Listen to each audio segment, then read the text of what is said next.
मार्च में जब अरविंद केजरीवाल को शराब घोटाला मामले में गिरफ्तार किया गया था, तब दिल्ली में आम आदमी पार्टी ने जोरदार विरोध प्रदर्शन किया था। आतिशी मरलेना, सौरभ भारद्वाज सहित कई नेताओं को पुलिस ने गिरफ्तार भी किया।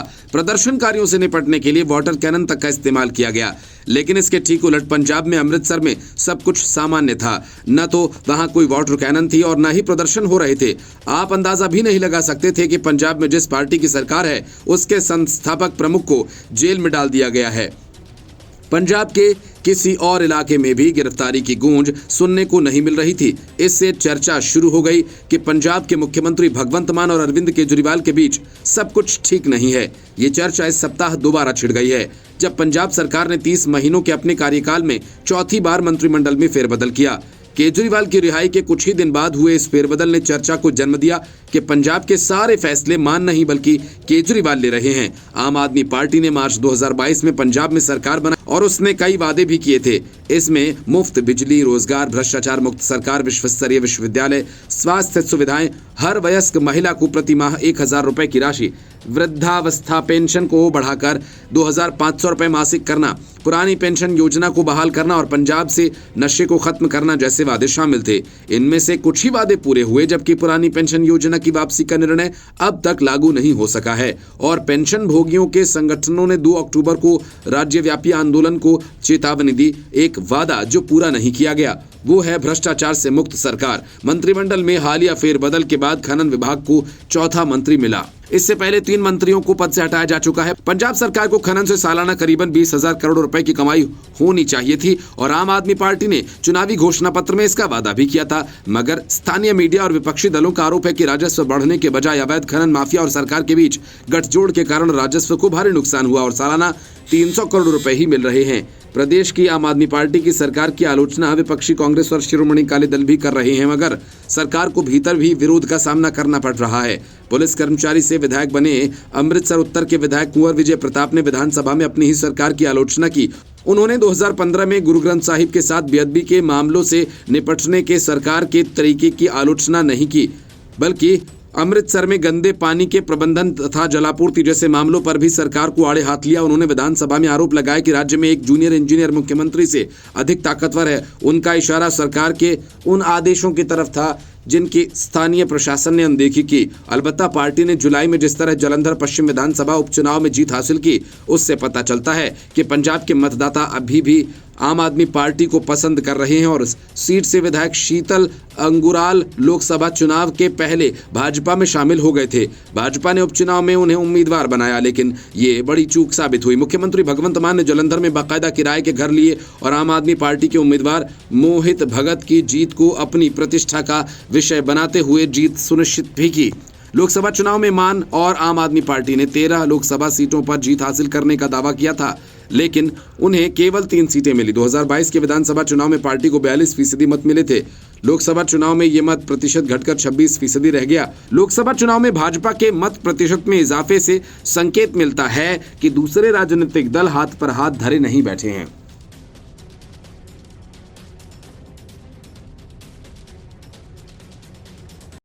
लगातार 2 लोकसभा चुनावों से कांग्रेस का टिकट पाने के लिए रॉबर्ट वाड्रा अपनी तरफ से खूब कोशिशें कर रहे हैं, लेकिन कांग्रेस ने उन्हें टिकट नहीं दिया। रॉबर्ट वाड्रा राजनीति में एंट्री के लिए अब भी हाथ पांव मार रहे हैं। चुनाव हरियाणा के होने हैं। बीजेपी और कांग्रेस में तीखी जुबानी जंग जारी है। केंद्रीय गृह मंत्री अमित शाह ने प्रधानमंत्री नरेंद्र मोदी के शब्दों को दोहराते हुए हरियाणा की पिछली कांग्रेस सरकार पर आरोप लगाया कि पहले डीलर्स, दामाद और दलाल काम करते थे। अमित शाह की ये बातें रॉबर्ट वाड्रा को चुभ गईं। लेकिन ये सब कहने के पहले रॉबर्ट वाड्रा ने राहुल गांधी के बयानों और उनकी भाषा की तरफ ध्यान नहीं दिया जो उन्होंने अमेरिका में कही और विभाजनकारी तत्वों के साथ दिखे। रॉबर्ट वाड्रा ने कहा कि बीजेपी के लोग अपनी नाकामी छिपाने के लिए मेरा नाम लेते हैं। मैं हमेशा सच्चाई के लिए लड़ा हूं। वाड्रा ने कहा, पूरा देश प्रधानमंत्री से उम्मीद करता है कि देश उन्नति की ओर जाए, लेकिन पीएम की भाषा खराब होती जा रही है। उन्होंने कहा, चूंकि मैं गांधी परिवार का हिस्सा हूं, इस वजह से हर चुनाव से पहले मुझे निशाना बनाते हैं। मैंने किसी किसान के साथ गलत नहीं। खुद मनोहर लाल खट्टर की सरकार ने मुझे 2 बार क्लीन चिट दिया। मुझे ईडी में बुलाया, 2 कमीशन बैठाए, लेकिन कोर्ट ने कहा कि मेरे खिलाफ कुछ नहीं मिला। इसके बावजूद मेरी कंपनी को, डीएलएफ को और कई लोगों को परेशान किया गया। अगर ऐसा नहीं किया होता तो मैं कितना रोजगार भी हरियाणा के लोगों को दे पाता। रॉबर्ट वाड्रा ने कहा कि राजनीतिक कारणों से सिर्फ मुझे ही नहीं, पंडित जवाहरलाल नेहरू, सोनिया गांधी, इंदिरा गांधी, राहुल गांधी को निशाना बनाते हैं। इस दौरान रॉबर्ट वाड्रा ने गृहमंत्री अमित शाह पर भी निशाना साधा। उन्होंने कहा कि अब तो केंद्रीय गृहमंत्री भी मेरे बारे में बोल रहे हैं, वो चाहे दलाल बोले या दामाद, मैंने कुछ गलत नहीं किया। खुद सालों से हरियाणा में कुछ नहीं किया तो मेरा नाम लेकर वोटर्स के दिमाग को डाइवर्ट करना चाहते हैं, लेकिन वोटर्स ने अब मन बना लिया है कि इस बार बीजेपी को हटाना है और कांग्रेस की सरकार बनानी है। हरियाणा में मुझे और मेरे काम को रोककर किसी का फायदा नहीं हुआ। मुझे जितना दबाओगे मैं उतना मजबूत होऊंगा।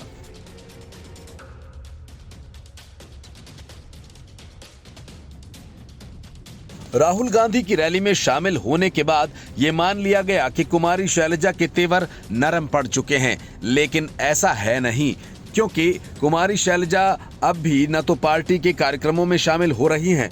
हद तो तब हो गई जब पार्टी के घोषणा पत्र को जारी करने के कार्यक्रम में भी कुमारी शैलजा शामिल नहीं हुई। लेकिन इन सब से दूर रहते हुए उन्होंने एक बार फिर दलित सीएम की बात कह डाली। चंडीगढ़ में सुबह कांग्रेस पार्टी ने अपना घोषणा पत्र जारी किया। इस कार्यक्रम में कुमारी शैलजा के अलावा रणदीप सुरजेवाला ने दूरी बनाए रखी। ऐसे में मैनिफेस्टो कार्यक्रम के जरिए कांग्रेस की गुटबाजी एक बार फिर से जाहिर हो गई। आम बात है कि शनिवार को कुमारी शैलजा के चंडीगढ़ से महज 40 किलोमीटर दूर कालका और 15 किलोमीटर दूर पंचकुला में ही कार्यक्रम है, लेकिन फिर भी वो कांग्रेस के मैनिफेस्टो लॉन्चिंग में नहीं पहुंची। प्रदेश अध्यक्ष उदय भान से जब कुमारी शैलजा को लेकर सवाल पूछा गया तो उन्होंने कहा कि मैंने कुमारी शैलजा को फोन किया था कि कार्यक्रम में उपस्थित रहना है, लेकिन उन्होंने कहा कि मेरे पहले से कार्यक्रम तय हैं और मैं नहीं आ सकती हूं। 12 सितंबर को टिकट आवंटन को लेकर अंतिम लिस्ट आने के बाद से कांग्रेस पार्टी की सीनियर और दलित चेहरा कुमारी शैलजा नाराज चल रही थीं। वो करीब 14 दिन तक हरियाणा से दूर रहीं और दिल्ली में ही आराम करती रहीं। लेकिन 26 सितंबर को करनाल के असंध में राहुल गांधी की रैली में उन्होंने शिरकत की और इस दौरान मंच पर संबोधन के दौरान भूपेंद्र सिंह हुड्डा का नाम लिया और यहां तक कि राहुल गांधी से भी गुफ्तगू करती नजर आईं। ऐसे में माना जाने लगा है कि शैलजा की नाराजगी दूर हो गई है, लेकिन शैलजा जिस कार्यक्रम में हुड्डा होते हैं वहां नहीं जा रही हैं। हरियाणा में कांग्रेस की सत्ता में वापसी के लिए पूरा जोर लगा रही हैं। वहीं कांग्रेस में सीएम पद को लेकर राजनीतिक बयानबाजी भी जारी है। इस बीच कांग्रेस की सांसद कुमारी शैलजा ने कहा कि कांग्रेस में दलित समाज का सीएम हो सकता है। दलित समाज की ये मांग भी है। समय के मुताबिक बदलाव भी आता है। राहुल गांधी भी दलित समाज को आगे लाना चाहते हैं। कांग्रेस के सीएम चेहरे पर चयन हाईकमान करेगा। सांसद शैलजा ने बातचीत में कहा कि हरियाणा में बीजेपी का सफाया हो चुका है। कांग्रेस बहुमत से सरकार बना रही है। उन्होंने कहा कि मेरे खून में कांग्रेस है, मरते दम तक कांग्रेस में ही रहूंगी। बीजेपी इस तरह के हथकंडे अपनाती है। लोग बीजेपी की कुनीतियों से तंग आ चुके हैं। सांसद शैलजा ने कहा कि 10 साल हरियाणा प्रदेश में बीजेपी का सुशासन नहीं कुशासन रहा। सरकार के पोर्टल से लोगों को काफी परेशानियां हुई। बीजेपी की डबल इंजन की सरकार केंद्र और प्रदेश में फेल हो चुकी है।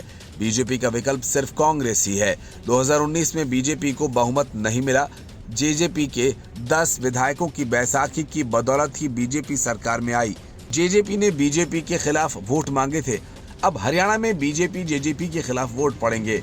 बीजेपी के मंत्रियों विधायकों की कोई सुनवाई नहीं होती है। भारतीय जनता पार्टी में मंत्रियों विधायकों ने सुनवाई नहीं होने का दुखड़ा कई बार पार्टी के नेतृत्व के सामने रोया है। बीजेपी के मंत्रियों और विधायकों के अलग अलग सुर देखने को मिल रहे हैं। अब भी बीजेपी ने अपने सीनियर नेताओं को साइड लाइन लगा दिया है।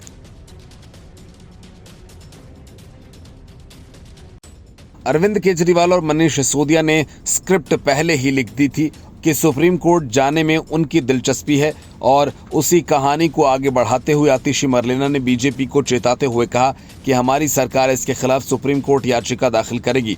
मामला स्टैंडिंग कमेटी के मेंबर के चुनाव का है, जिसका बहिष्कार हार के डर से आम आदमी पार्टी ने किया और चुनाव बीजेपी ने जीत लिया। दिल्ली की सीएम आतिशी ने कहा कि बीजेपी के इशारे पर गलत तरीके से एमसीडी स्टैंडिंग कमेटी के चुनाव कराए गए हैं। एमसीडी को चलाने के लिए भारतीय संविधान में दिल्ली नगर निगम विधेयक डीएमसी एक्ट के मुताबिक निगम की मीटिंग की तारीख, स्थान और समय केवल और केवल मेयर शैली ओबेरॉय तय कर सकती हैं।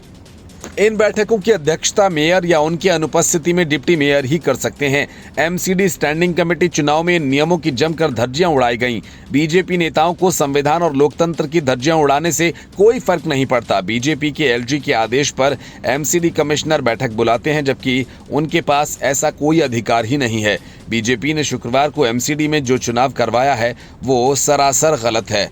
अब हम इसके खिलाफ सुप्रीम कोर्ट जाएंगे और आज ही याचिका दाखिल करेंगे। आतिशी मरलेना ने इस बयान पर पलटवार करते हुए कहा कि वो सुप्रीम कोर्ट जाने के लिए स्वतंत्र हैं। दिल्ली नगर निगम स्थायी समिति के अंतिम 18वें सदस्य का चुनाव विवाद के बीच शुक्रवार को संपन्न हो गया। एलजी के एक आदेश पर एमसीडी के एडिशनल कमिश्नर की अध्यक्षता में चुनाव करवाए गए। आम आदमी पार्टी और कांग्रेस के निगम पार्षदों ने इसका चुनाव का बहिष्कार किया और केवल बीजेपी के पार्षदों ने मतदान किया। मतदान के बाद बीजेपी प्रत्याशी सुंदर सिंह को विजेता घोषित किया गया। आम आदमी पार्टी ने निर्मला कुमारी को मैदान में उतारा था। दिल्ली के पूर्व सीएम अरविंद केजरीवाल ने भी एमसीडी स्टैंडिंग कमेटी चुनाव को लोकतंत्र की हत्या करार दिया था। दिल्ली नगर निगम की स्टैंडिंग कमेटी के सदस्य चुनाव को दिल्ली की मुख्यमंत्री आतिशी ने अवैध और अमान्य बताया है। आतिशी ने कहा कि बीजेपी ने कल एमसीडी की स्टैंडिंग कमेटी के चुनाव कराए जो कानून का उल्लंघन है। उन्होंने कहा कि एमसीडी एक्ट में साफ तौर पर कहा गया है कि स्टैंडिंग कमेटी के चुनाव निगम की मीटिंग में ही कराए जाएंगे और मीटिंग केवल मेयर ही बुला सकते हैं। उन्होंने कहा कि आम आदमी पार्टी इस चुनाव के खिलाफ सुप्रीम कोर्ट जाएगी। मीडिया से बात करते हुए सीएम आतिशी ने कहा कि हमारा भारत देश संविधान से चलता है और संविधान के अनुसार बनाए गए कानूनों से चलता है। दिल्ली के नगर निगम को चलाने के लिए भारत की संसद ने एक कानून पारित किया हुआ है जो है दिल्ली नगर निगम अधिनियम 1957।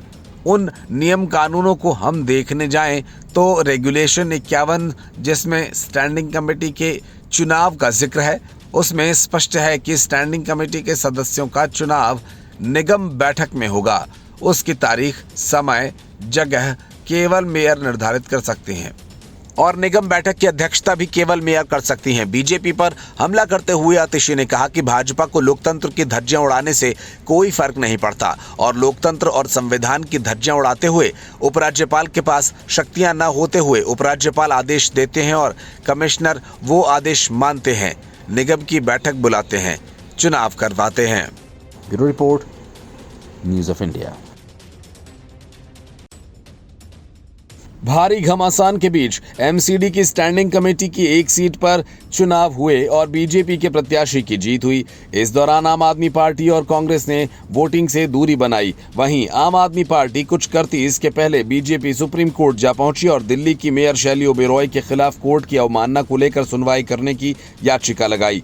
वरिष्ठ वकील सोनिया माथुर ने सीजेआई डीवाई चंद्रचूड़ के समक्ष आवेदन का उल्लेख किया, जिन्होंने कहा कि वो इस मुद्दे पर विचार करेंगे। इसके अलावा वकील सौमेंदु मुखर्जी के माध्यम से दायर याचिका में कहा गया कि दिल्ली के प्रतिवादी मेयर द्वारा 5 अगस्त 2024 के सुप्रीम कोर्ट के आदेश की जानबूझकर अवमानना की गई है, जो एक रिट याचिका में पारित किया गया था, जिसमें कमलजीत सहरावत के संसद सदस्य बनने के चलते खाली हुई सीट पर चुनाव कराने को कहा गया था। याचिका में कहा गया, दिल्ली नगर निगम अधिनियम 1957 के अनुसार ऐसी रिक्तियों को 1 महीने की अवधि के भीतर भरा जाना होता है, लेकिन 26 सितंबर को मेयर ने मनमाने ढंग से चुनाव को 5 अक्टूबर तक स्थगित कर दिया, जिससे ये चिंता पैदा हुई कि लोकतांत्रिक प्रक्रिया को जानबूझकर बाधित किया जा रहा है और इसके चलते इस मुद्दे पर उपराज्यपाल वी.के. सक्सेना को दखल देना पड़ा, जिन्होंने 26 सितंबर को दिन के अंत तक करा लिया जाए। लेकिन भाजपा ने आरोप लगाया कि महापौर ने मनमाने ढंग से भी इसे स्थगित कर दिया, जो कि सर्वोच्च न्यायालय के 5 अगस्त के आदेश का उल्लंघन है। दिल्ली की मुख्यमंत्री आतिशी ने इसको लेकर बड़ा हमला बोला। उन्होंने स्टैंडिंग कमेटी के सदस्य चुनाव को अवैध और अमान्य बताया। इसको लेकर प्रेस कॉन्फ्रेंस को संबोधित करते हुए आतिशी ने कहा कि बीजेपी कल एमसीडी की स्टैंडिंग कमेटी के चुनाव कराए, जो कि कानून का उल्लंघन है। आतिशी ने कहा कि एमसीडी एक्ट में कहा गया है कि स्टैंडिंग कमेटी के चुनाव नगर निगम की कमेटियों में ही कराए जाएंगे और मीटिंग केवल मेयर ही बुला सकते हैं। उन्होंने कहा कि आम आदमी पार्टी इस चुनाव के खिलाफ सुप्रीम कोर्ट का रुख करेगी। पत्रकारों से बातचीत में मुख्यमंत्री आतिशी ने कहा कि हमारा भारत देश संविधान से चलता है और संविधान के अनुसार बनाए गए कानून से चलता है। आतिशी ने नियमों का हवाला देते हुए कहा कि दिल्ली के नगर निगम को चलाने के लिए भारत की संसद ने एक कानून पारित किया हुआ है। उन नियमों को हम देखने जाएं तो उसमें स्पष्ट है कि स्टैंडिंग कमेटी के सदस्यों का चुनाव निगम बैठक में होगा। उसकी तारीख, समय और जगह केवल मेयर निर्धारित कर सकती है और निगम बैठक की अध्यक्षता भी केवल मेयर कर सकती हैं।